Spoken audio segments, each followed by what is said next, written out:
Hi there, I'm author Kate Messner, and I'm excited to be sharing a story with you today.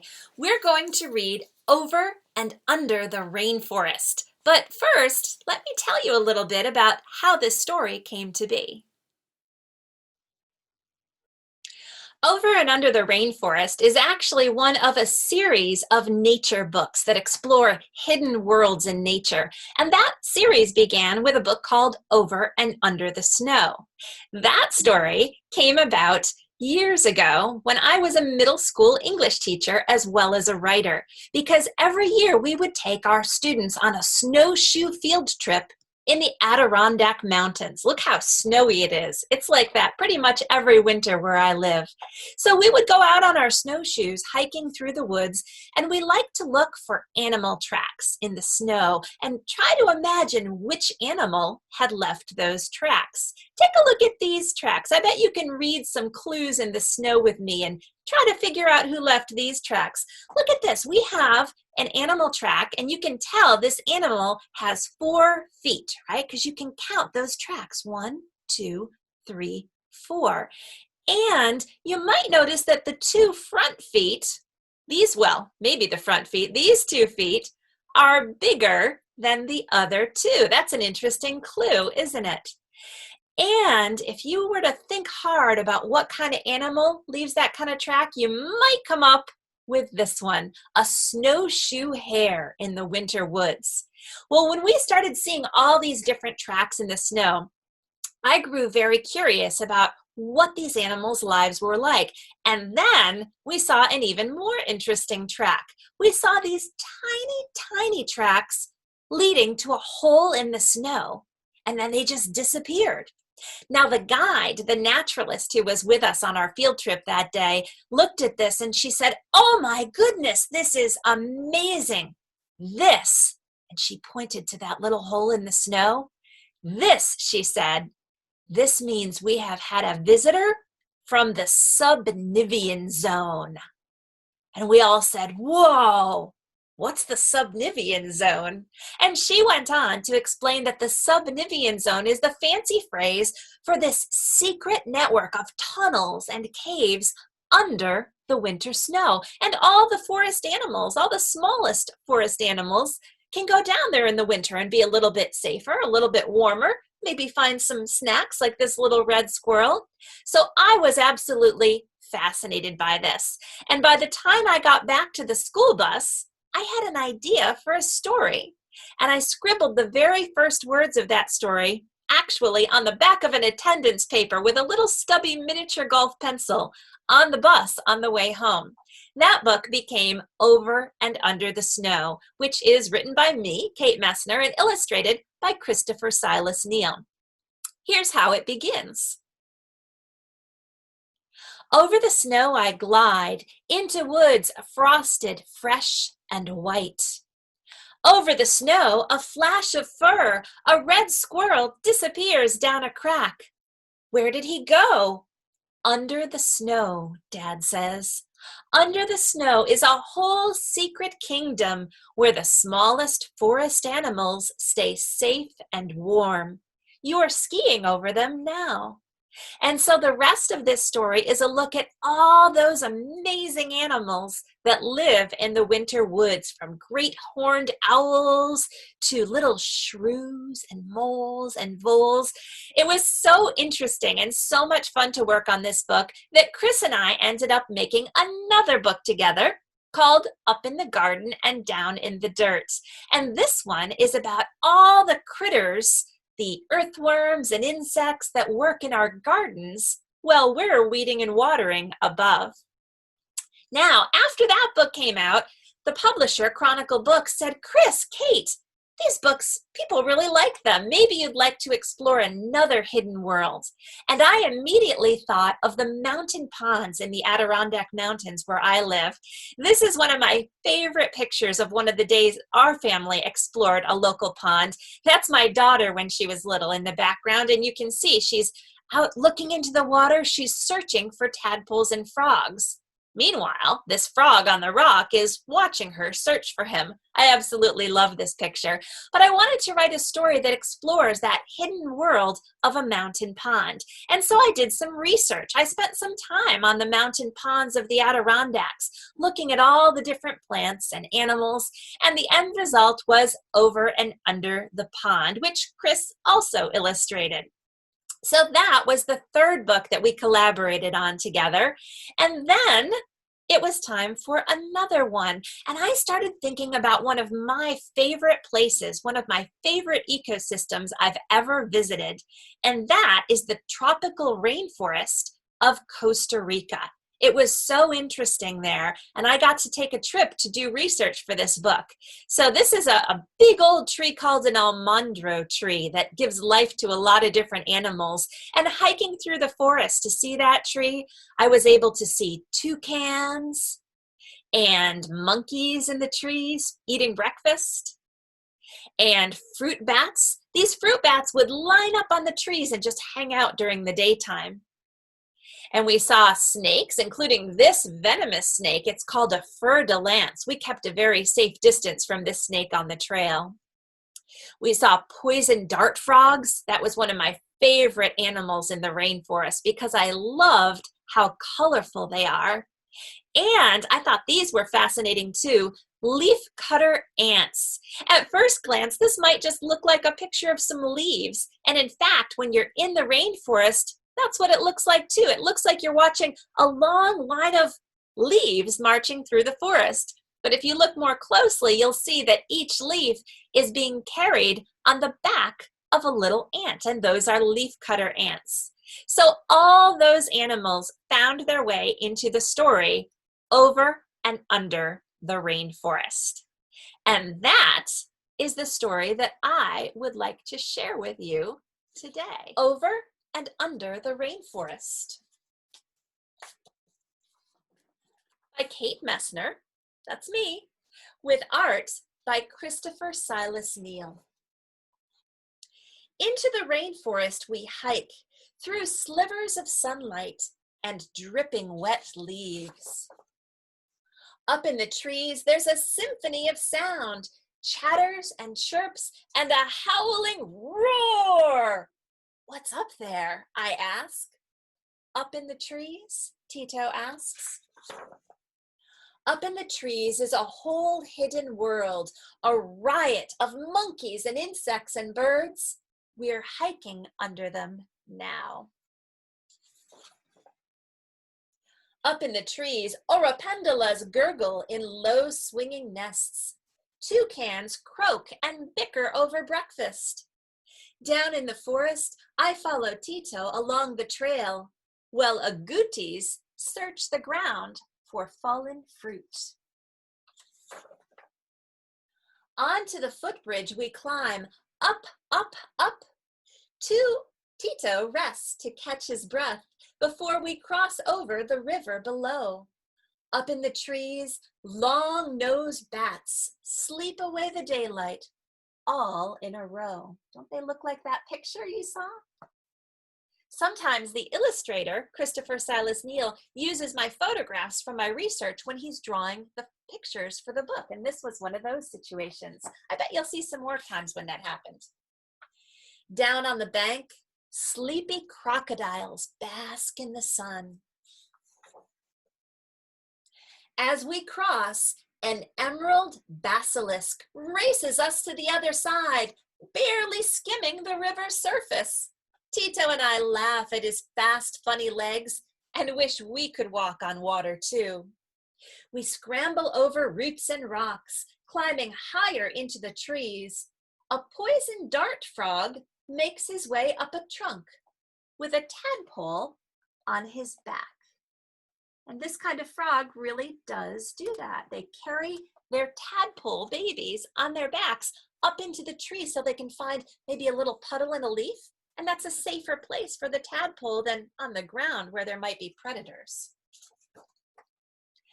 Our hanging bridge teeters and tips with every wobbly step. I keep a tight grip on the rail. We're eye to eye with capuchin monkeys, They hold on with arms and legs and tails, swinging through branches up here in the trees. My stomach grumbles, and Tito reaches into his pack. We snack on dried mangoes and pineapple, while the monkeys feast on wild almonds. Way down below, leaf-cutter ants march in a line, carrying bits of leaves and petals back to their nest. A long-snouted anteater snuffles along, sniffing for a meal of his own. Deep in the forest, the rain lets up. A parrot snake races over the trail, long and slender and green. She's hunting frogs, Tito says, as the snake's skinny tail disappears in the leaves. Can you find the snake in that picture? A little bit hard to see. There it is. Up in the trees, an eyelash palm pit viper hunts too, curled around a branch, patient and silent and still.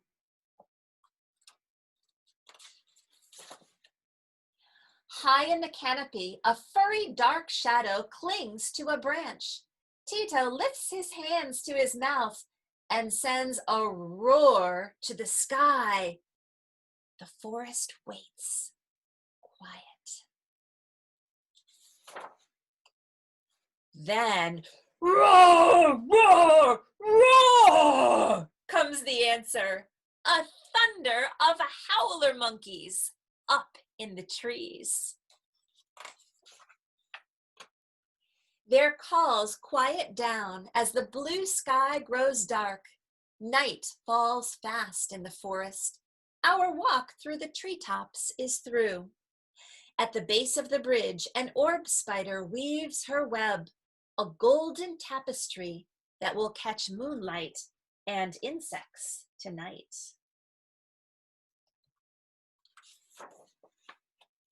There's a sudden sharp snap, and I freeze in my tracks.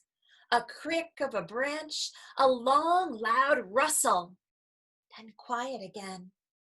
Maybe it's a jaguar waking to hunt. Night is her time for growling and prowling through the shadows of the rainforest floor. I run to catch up with Tito as we cross the last bridge to home. Abuelita will have supper waiting, arroz con pollo, chicken and spices with rice. The sky grows dark and birds return to their nests. I spy a squirrel cuckoo, a woodpecker, a motmot, flying home through the trees. Their songs fade away as a choir of insects and rain fills the dusk.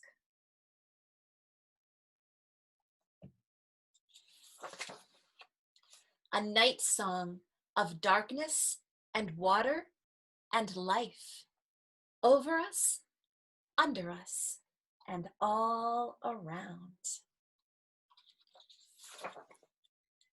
And at the end of this story are a few different things to read. First of all, there's an author's note that tells about my research, a little bit more about my research for the book. That's a picture of me in my rain slicker. When I was out hiking doing research for this book, the skies opened up and it started absolutely pouring.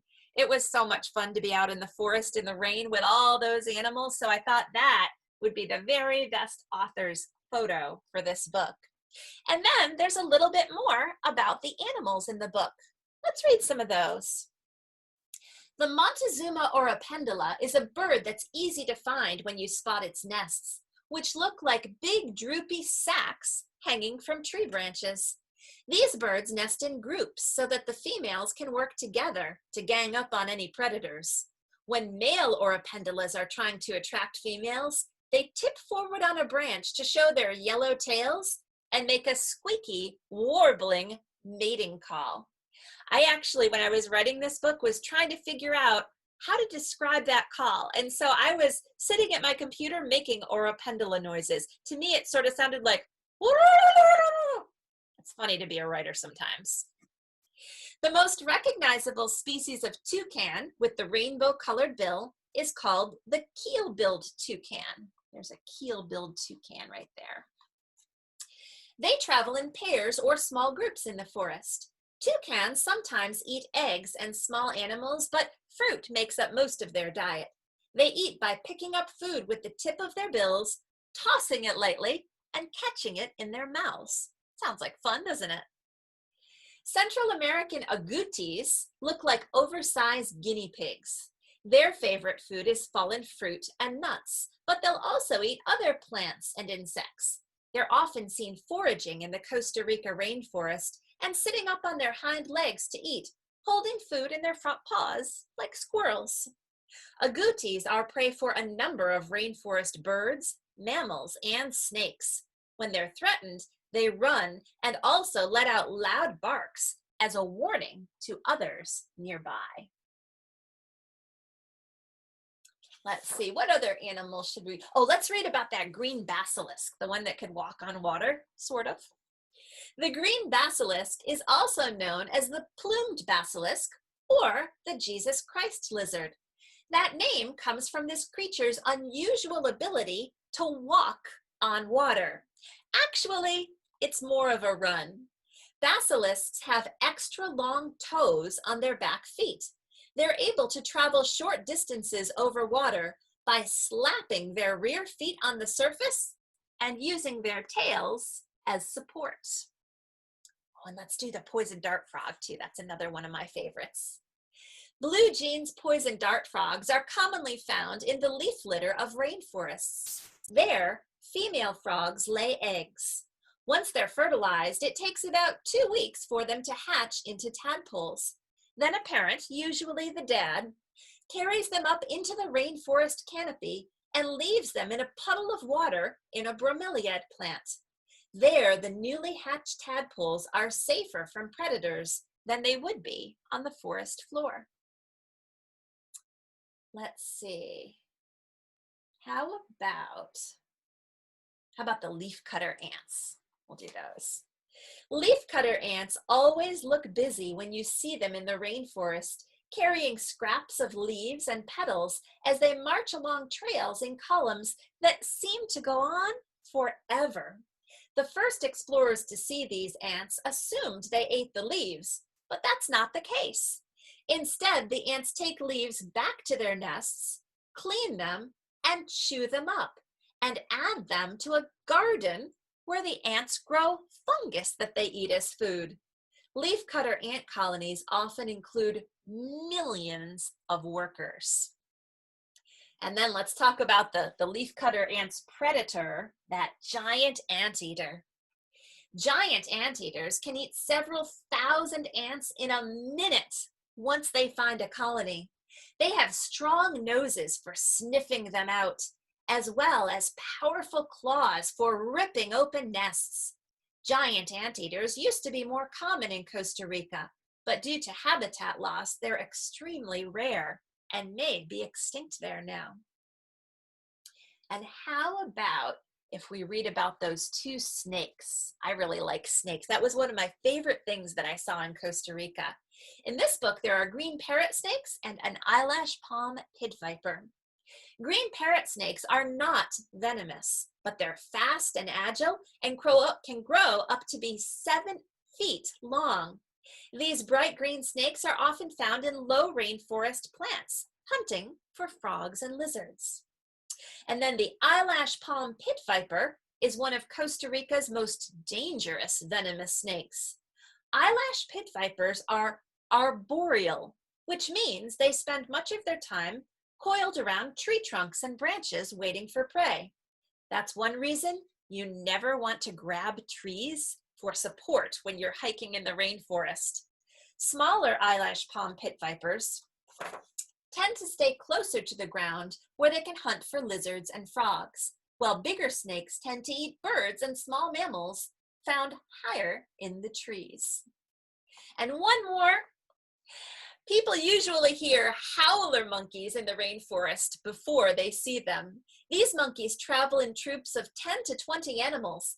They're named for their loud, deep roars most often heard first thing in the morning, quite a wake-up call, and at dusk. We heard a lot of howler monkeys when I was doing my research for this book.